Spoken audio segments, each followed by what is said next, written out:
My name is Tony Soriano. I'm the chairman for the Surfrider Foundation, the Huntington Seal Beach chapter.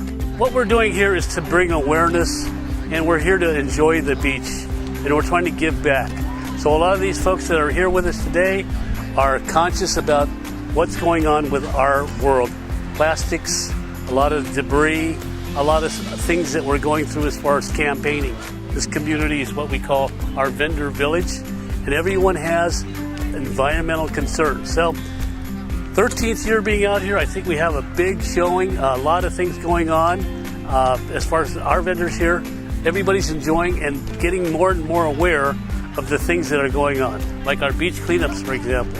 Our beach cleanups are big here in Huntington Beach. We average anywhere from 175 to 900 volunteers picking up the trash and debris here on our beaches. Just last year, we picked up close to 7 tons of trash. I think people just don't know the impact of what's going on out here and not taking care of our beaches and Mother Nature. By getting involved, we have many different programs. We have education for the high schools. We go through programs with water testing.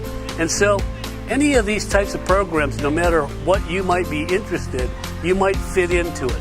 So by checking what we have on our website, hsbsurfrider.org, you'll find a lot of information. And please, if something interests you, and come join us as far as being on the committee, or come join our beach cleanups and also our harbor cleanups. So this is our 2018 13th year in Huntington Beach.